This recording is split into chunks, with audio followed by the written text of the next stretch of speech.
하나님 말씀 로마서 4장 9절부터 17절 말씀입니다. 신약성경 244페이지 로마서 4장 9절부터 17절 말씀입니다.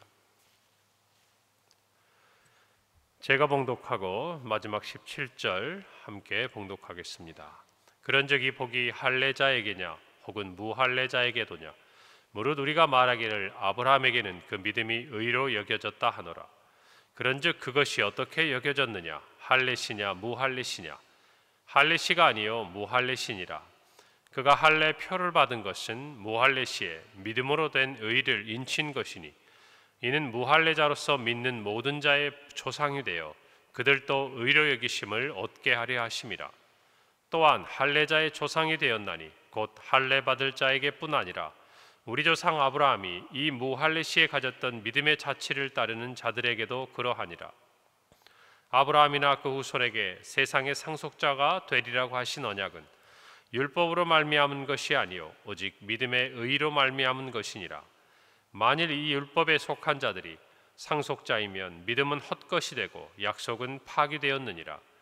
율법은 진노를 이루게 하나니 율법이 없는 곳에는 범법도 없느니라. 그러므로 상속자가 되는 그것이 은혜에 속하기 위하여 믿음으로 되나니 이는 그 약속을 그 모든 후손에게 굳게 하려 하심이라. 율법에 속한 자에게 뿐만 아니라 아브라함의 믿음에 속한 자에게도 그러하니 아브라함은 우리 모든 사람의 조상이라. 함께 읽습니다. 기록된 바 내가 너를 많은 민족의 조상으로 세웠다 하심과 같으니 그가 믿은 바 하나님은 죽은 자를 살리시며 없는 것을 있는 것으로 부르시는 이시니라. 아멘.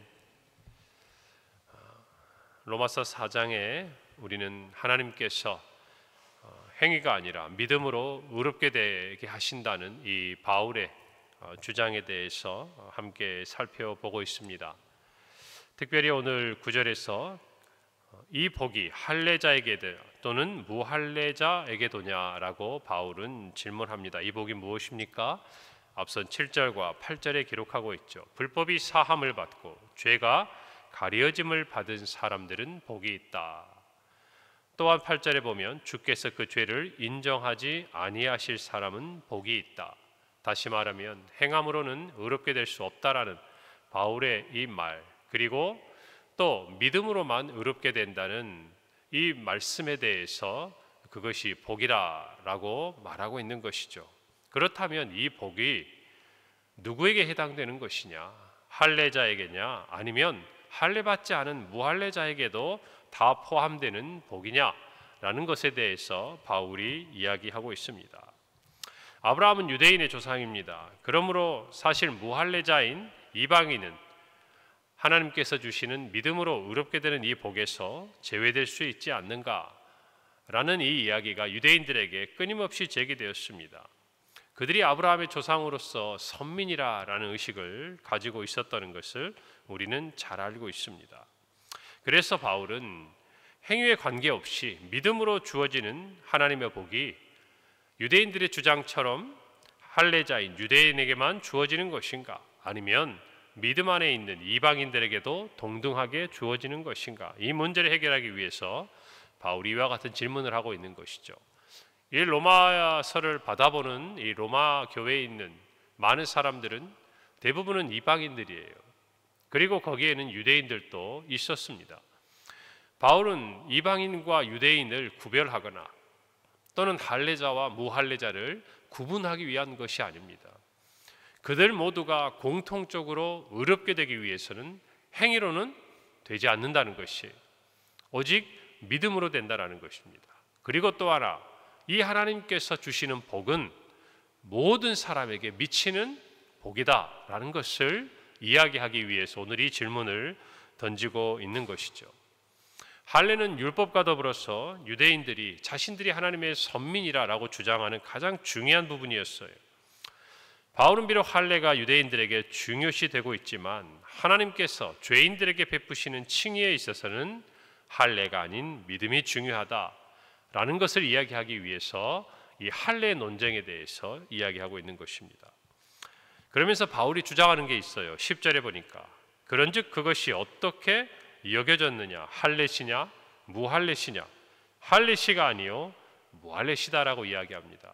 그러니까 아브라함의 생을 볼 때 우리가 어제 살펴본 대로 창세기 15장에 하나님께서 자신에게 주신 그 후손에 대한 축복이 어떻게 하나님께서 아브라함을 의로 여기셨는가? 그것은 아브라함이 말씀하신 그것을 믿었기 때문에 하나님은 그것을 의롭다 하시고 의로 여겨주셨다라고 말씀하셨다는 것이 먼저라는 거예요. 그리고 나서 하나님께서는 이 모든 하나님의 언약에 대한 징표로서 창세기 17장에서 할례를 하라라고 말씀하고 있는 것입니다. 그러니까 바울은 이 성경적인 부분에 근거해서 이야기하고 있는 거예요.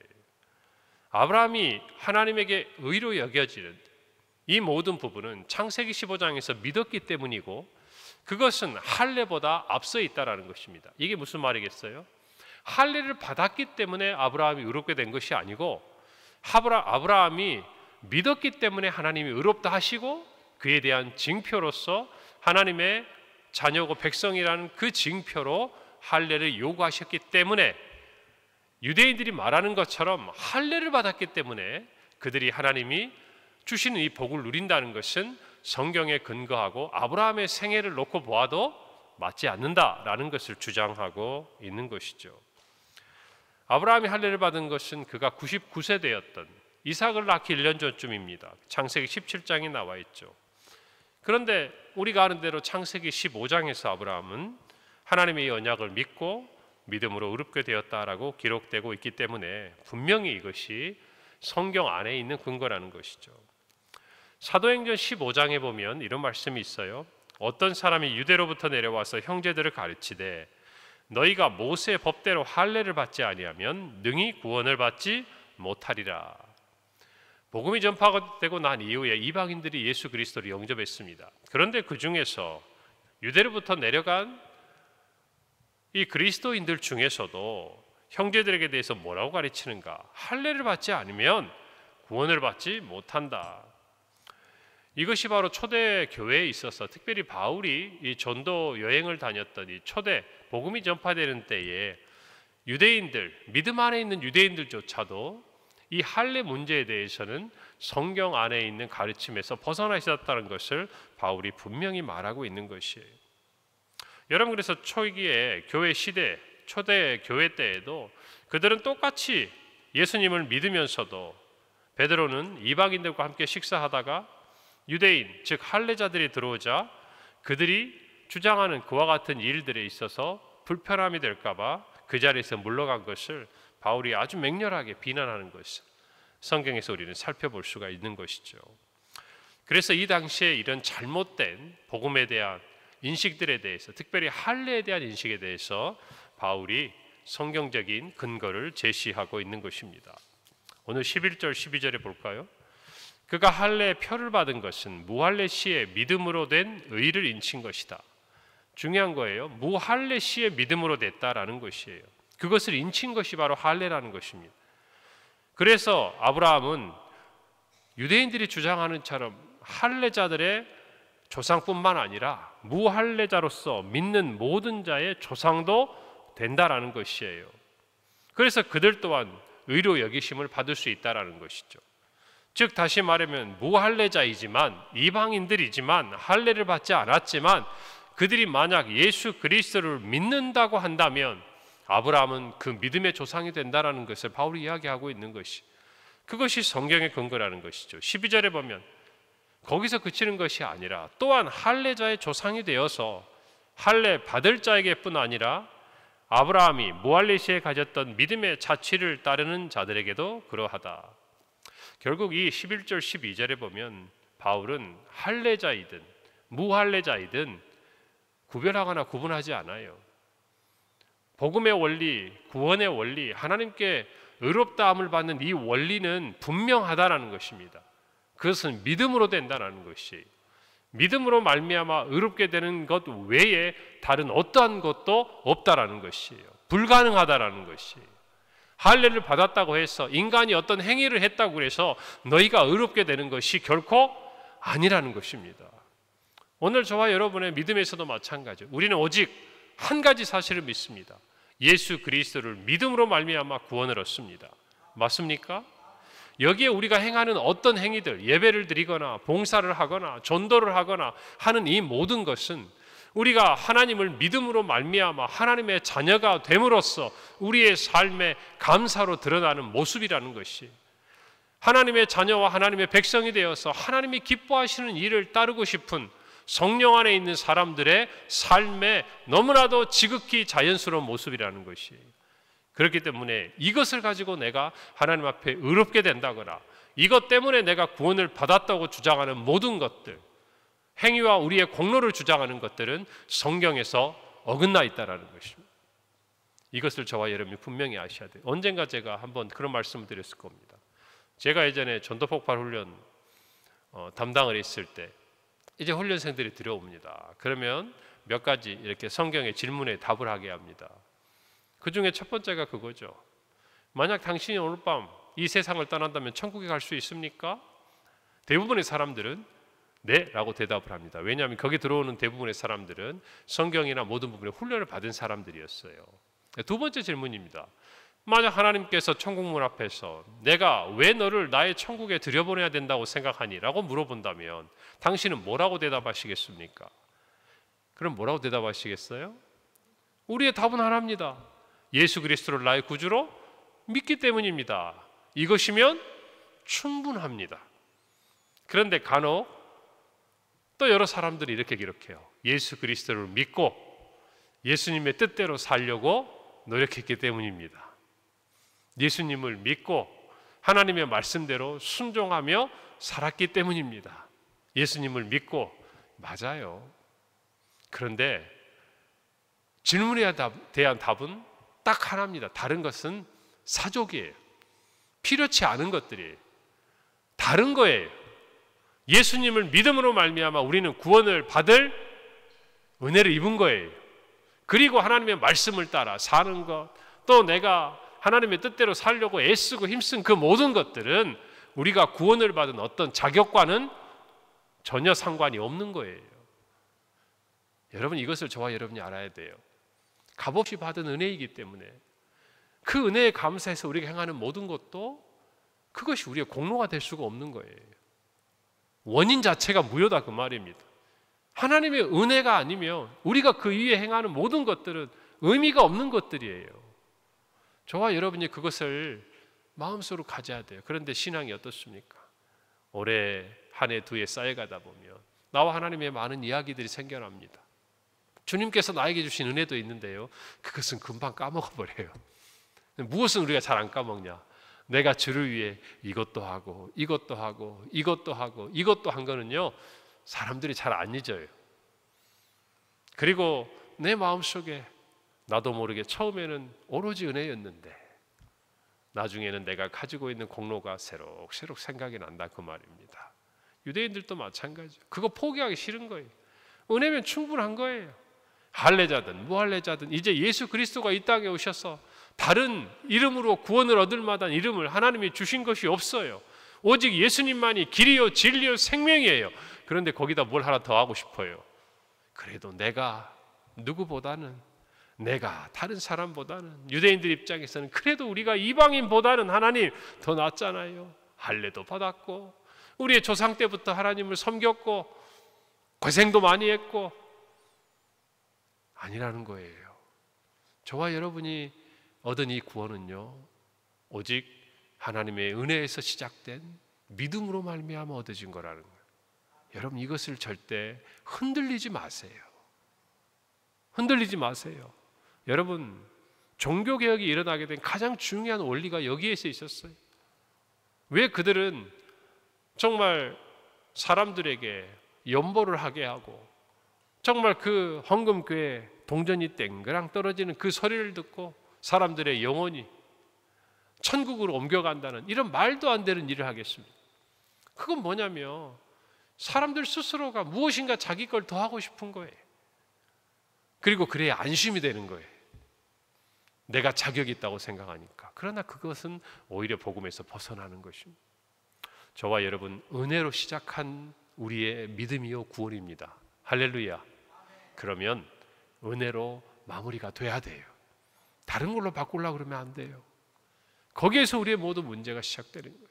바울은 믿음 안에 있던, 특별히 예수 그리스도를 구주로 고백하던 그 유대인들이 끝까지 버리지 못했던 우월의식, 주장하고 싶은 것들, 나는 할례를 받았고 너는 할례를 받지 않았잖아, 우리는 아브라함의 조상이고 너는 아니잖아, 아니라는 거예요.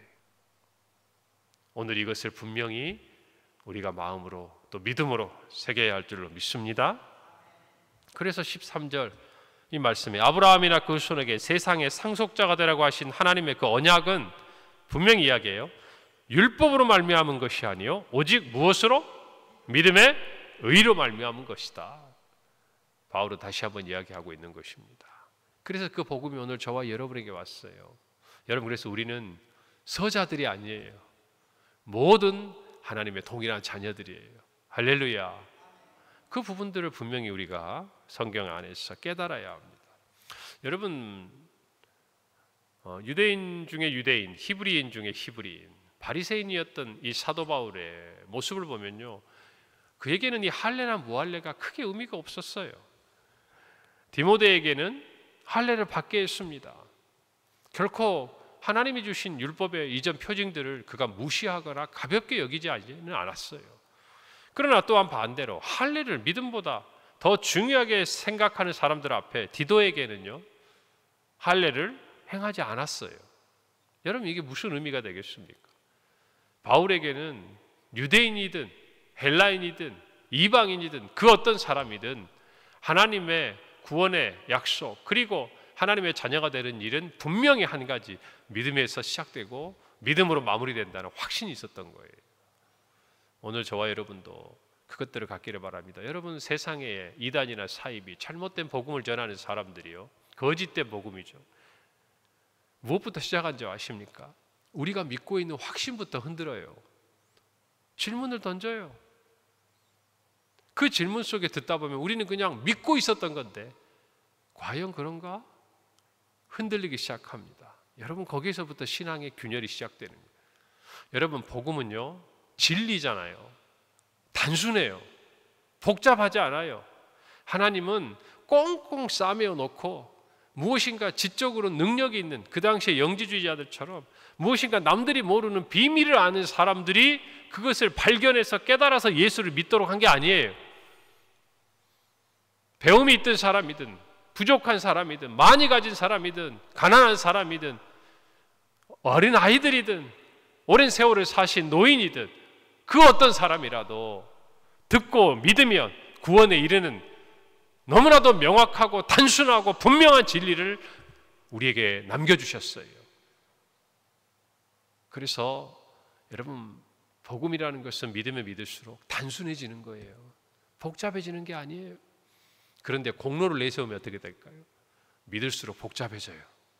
이것도 해야 되고 이것도 해야 되고, 그러다가 넘어지는 거예요. 그러다가 시험에 드는 거예요. 그래서 믿음으로 시작했다가 다른 것들로 변질되어 버리는 거예요. 오늘 저와 여러분이 그 마음을 갖기를 바랍니다. 이것은 우리의 생각이 아니라 진리의 말씀으로 마음에 새겨야 되는 것들이에요. 분명히 우리 마음속에 새깁시다. 바울은 심지어 이와 같은 복음을 변질시키는 행위에 대해서 그것들이 저주를 받을 만한 일이라고 분명히 말합니다. 갈라디아서 1장 8절에서 9절이 그러나 우리나 혹은 하늘로부터 온 천사라도 우리가 너희에게 전한 복음 외에 다른 복음을 전하면 저주를 받을지어다. 우리가 전에 말하였거니와 내가 지금 다시 말하노니 만일 누구든지 너희가 받은 것 외에 다른 복음을 전하면 저주를 받을 것이다. 다른 복음을 전하는 사람들이 있다라는 거예요. 그럴싸하게 우리의 마음을 미혹해하고 우리의 믿음을 흔드는 그런 일들이 있다라는 것이죠. 여러분, 흔들리지 않기를 바랍니다. 오늘 16절에 그러므로 후상속자가 되는 그것이 은혜에 속하기 위하여 믿음으로 되나니 이는 그 약속을 그 모든 후손에게 굳게 하려 하신다. 믿음으로 얻는 이 약속이 더 단단한 거예요. 흔들리지 않는 거예요. 우리의 행위에 기초한 우리에게 주어진 의롭다 하심이라고 한다면, 구원이라고 한다면 우리는 얼마든지 넘어질 수 있어요. 얼마든지 잊어버릴 수 있어요. 그리고 잃어버릴 수도 있어요. 그러나 믿음으로 말미암아 얻는